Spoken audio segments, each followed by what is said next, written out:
Hey guys, I hope you're doing great. I thought today I would share with you a coaching call, like a strategy session with one of my newer clients. His name is Branko. Branko is from Sweden. And what is awesome about Branko is that Branko is actually about 50 years old, more than 50 years old, and is training since about 10 years. So he has a lot of knowledge. He knows where he wants to go. It was a quite stimulating coaching session, and he gave his consent so I could record this and share it with my audience. I upload this, so if you guys are still unsure about my coaching, you can check it out later if you think this is cool, and also to help you guys if you have similar problems as Branko in a free fashion. So I hope you guys enjoy it. But before we go into the video, now this is very important, before we go into the video, I want to give a big shout out, a very big shout out to QualityGains. QualityGains is a German YouTuber. He's a little bit of a weirdo, but I think like his content is quite cool. His content is really cool. Now what is really special about QualityGains is that in the last 3 months I've been contacting probably over 50 vegan YouTubers, and I got about 3-4 responses back. 3-4 responses I got back. Now this is not like a bad ratio or so, but what's really frustrating is what I was talking with a big YouTuber in Indonesia, like 1% better, like his name is Brandon, and he gave me the advice, like, dude, your content is good, but what you should be focusing on is collaborations. And I told him, hey Brandon, it's cool that it works in your niche, but apparently like the vegan movement isn't as supportive as I hoped it would be. And QualityGains, like after a few hours of contacting him, he shot me a message back. It's like, yeah, sure, I like your content, I'll give you a shout out. Are you willing to give a shout out for me too? And guess what, QualityGains, I'm so down. You're an awesome dude. I think you're truly about the message. You want to spread the message and are like very unselfish when it comes to that. So before you guys watch this video, I want you to quit this video, go over to QualityGains, and I don't care if this is bad for the algorithm. I want you to go over to QualityGains, subscribe to his channel, show him some love, write him a comment, because this dude is freaking awesome. This dude is awesome, and I really support what he's doing. So after you've went to the channel, you can come back to this channel and watch this video. So huge shout out to QualityGains.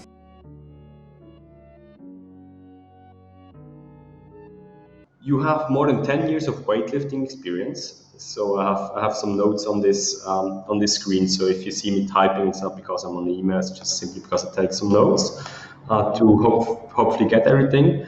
More than 10 years of weightlifting experience. You train 3 times a week, full body training. Yeah, currently I just I used to do 4 days a week program. I've tried sometimes, a couple of years back, I've done 5, 6, even 7 days. But you never go to failure. That some people they write out the same stuff to a 50-year-old soccer mom and a 20-year-old athlete. It's not going to work. I mean, you probably want this too, right? So yeah, there's of course like different organisms react to different stimuli. So if you've been training, let's say in top physical shape, then obviously you need less time to recover. One of the reasons why set like rest periods between the sets are there is to minimize central fatigue, which means rest periods between the sets are actually there, yes, to help you like prepare for the next set, but also like to minimize central fatigue, so like brain fatigue during the entire exercise. Because what you want to do like through the entire training period. So let's say you're training for like, this is like your entire exercise day. So you have like 60 minutes or 90 minutes that you're training. Your brain fatigue goes up like this. So this is like central fatigue, which means the first exercises are usually the most beneficial, which means let's say you only do 30 seconds of rest, your central fatigue goes up like this. If you go like 2 or 3 minutes of rest, your central fatigue goes up slower, okay? Just because you're, one of the part why your brain fatigue rises is actually because of minimized blood flow and increased lactate levels in your blood. So there's such a thing as biofeedback, but there's also like one way, like there are multiple aspects to rest periods. Sometimes I think people want to quantify everything and measure everything, and not everything that can be measured should be measured, maybe. Because sometimes what we could call the wisdom of the body is also something that you have to consider. That's Yeah, so that's a valid point. I mean, in the end, what really counts in a gym is that you create stimulating reps and that you force your body to change, to change a certain set point that they currently have. Because if you give your body no reason to change, your body will not change based on the principle of homeostasis. And you want to cut down 5 to 10 kilos while holding on to as much muscle mass as possible. And you said that your why is health reasons and just getting in the best shape that you possibly can. And what I really liked was your expectations of me as a coach, which is to find a good way to communicate, even if we disagree. So that's that's a quite cool point that you brought up. So yeah. So I just have like two questions regarding the questionnaire, which I want to clarify. How much creatine do you currently take? 5 grams. 5 grams. Mhm. Yeah. Is this on a daily basis? Yeah. Do you cycle it or just take it continuously? I've been taking it continuously. I think I started out on the 21st of August, actually.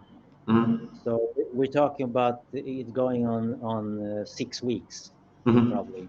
Okay. Yeah, I think I've noticed that I you know got a bit stronger on some compound lifts, leg presses, seated dumbbell, shoulder press, regular bench, either more reps or more weight. Mhm. Also, a couple of like last session I did the trap bar deadlift. Mhm. So the week before I did the 190 kilos for 8 reps on the top Mhm. set. Mhm. And now the last week after I did 200 kgs 3 times 5. That is quite good. It's really good. It's really good, Branko. So Nice. but yeah, Yeah. no, and I would say I would add no straps. I Yeah. usually don't do anything. Nice. Okay, and good creatine. How much, like, how many caffeine pills do you take? Because you've been writing about caffeine pills. Uh, one, Wow, about 200. Yeah, 200 milligrams a day. Okay. yeah, Okay, that's reasonable. That's about 3 coffees because a normal size coffee is about 70 milligrams yeah. a day.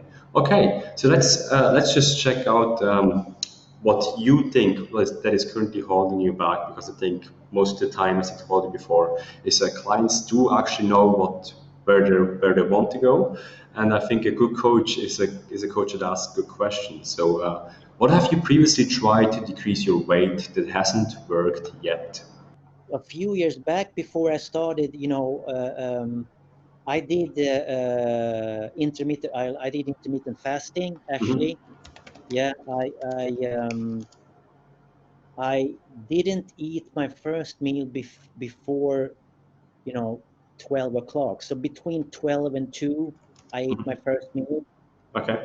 Now I'm eating 4 or 5 meals over the day, Hmm. and I can wake up early in the morning, not being able to sleep because I'm so hungry.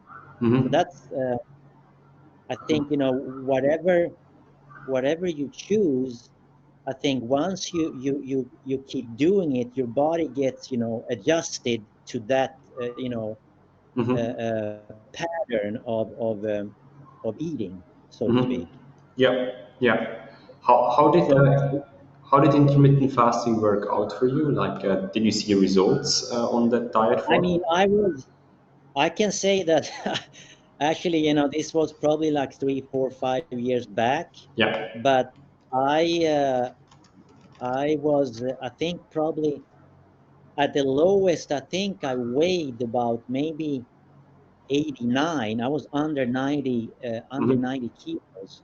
And Mm-hmm. I was really lean. I was super lean, but Mm-hmm. I think I was probably pretty, skinny. Mm-hmm. I, I was skinny kind of, but I was super lean. I was almost, I wouldn't say ripped because, that's, Yeah. but I would say I was probably around 10%, not Yeah. knowing exactly, but That's very good. Yeah. I had visible, and that I could probably send you a picture how I looked like Yeah, would be then. cool. Mm-hmm. Mm-hmm. I just ate, I think I just took in less calories, period. Okay. Uh, Mm-hmm. Mm-hmm. This is like and, the, yeah. Taking sorry. in, so, no, sorry about me interrupting. I think I just want to add that like taking in less calories than you need is actually like it's a fundamental principle of like losing weight. So you could actually lose weight with eating Twinkies only. There's this famous study of this researcher only like losing fat with like a self experiment by eating Yeah. Twinkies, just like in a caloric deficit. So. Obviously. But Yeah. like the most important thing when it comes to following a meal plan is that first of all it's efficient, and second like it's effective, and second of all it's sustainable for the long term. How would you rate your current meal plan on a scale from 1 to 10? I don't know. I would probably rate it maybe 7 or 8. Yeah, that's quite good. Mhm. Yeah. I think a lot of people would think it's kind of, boring meal plan, but Yeah. like, um, And what is the reason it's not a 9? Your meal plan right now. maybe it's the lack of, variety, also. Mhm. Why would you rate your meal plan not lower? Why would you say, hey, this is a 7 and not let's say a 6? This is a hard question, but I also want you to see what you're doing right at this moment. I don't know. I think, I was, probably expecting, that, I would lose more, like I would get leaner, lose more body weight Hmm. being on a, plant-based vegan diet, Hmm. because that's what everybody else is. It seems like people, they drop a lot of weight, not a Hmm. lot of weight, but significant amount. Hmm. Do you know that you're in a caloric deficit right now? Like, are you sure that right now you're in a caloric deficit with your diet? I, I'm not 100% sure, but I put in, I use the chronometer. Yes. Hmm. I put in my portion sizes, and I mean, I think it showed very low. I think it showed about, I think, 1,500 calories Hmm. for That is what problem. I. Yeah, that's too That's low. not That's too low. that. Yeah. I'm trying, to to pinpoint this Hmm. more accurately. So I would say that for me personally, it has to be, how does this make me feel, health wise, and then second thing is like, it's a bonus. The cosmetic difference is just like an added bonus. I would say, because it it's never linear. The weight loss in itself, Hmm. Hmm. and it probably can go also happen in stages. Our own metabolism is trying to, protect the weight that you have, right? I mean, what they call the set point. So Hmm. if you try to go under that lowest, amount, the body is gonna it's gonna fight back. It doesn't want you Yeah. to lose it. Okay, yeah, that's a good point with the set point. The reason being is that our body is not evolutionary. Like losing weight is not an evolutionary advantage to an organism. That's the main reason, and that's the main reason why it's so hard. I mean, one of the key tasks of our brain is to make sure that we increase our pleasure rate, that we avoid pain, and that we preserve calories. So naturally, losing weight goes against that third pillar of why our brain exists. So what I would recommend, let's go to my advice. I would recommend at least to track the food for 30 days, so you get a broad understanding of how much calories you currently take. But in your case, as you're very proficient already with the caloric amount, I mean, you think in portion size. I would at least track your calories a day or a week every month from now during the weight loss journey, so you get a broad overview that you're in the right level of caloric deficit. I would also recommend you to define your goal very specifically. Right now, you have a goal of losing about 5 kilo to 10 kilo, but make sure your goals follow the SMART algorithm, which means they need to be specific, measurable, attractive, realistic, and time bound. Which means 5 kilo, like getting in shape is not as good as a goal as losing 5 kilo in the next 3 months, like 5 kilo of body weight in the next 3 months, because this is where you can track this in a great way, and you can make sure that you're on track with the weighing scale. If you want to lose 5 kilo in the next 3 months, a kilogram of body weight, you probably already know this, has 7,000 calories, which means you would approximately be in a caloric deficit of about 400 calories. So you could start with 400 calories in the 3 months, so you can start with 200, then go the next month to 400, and then go the last month to 600. So you just have to have an average caloric deficit of about 400 calories. Are you currently supplementing with B12 in your beverages, or No, no, I'm not. No, make sure that you supplement with B12. B12 is a very cheap supplement, and B12 used to be found, like it's made by a bacteria that used to be found in the soil or in the natural water intake, but we desensitized. There's sanitation practices of our water. We kill off cholera, but we also kill off the good bacteria, which which give us B12.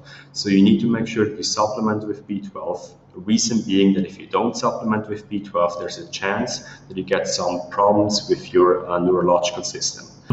So we have to make sure that we're not going too much overboard. It's already probably like an hour or so, because I have a client session just shortly after. But I send you a link afterwards with like the products that we all offer. We have like 3 additional products if you're interested in them. Thank you so much for your time, and as said before, if you have additional questions, just reach out to me.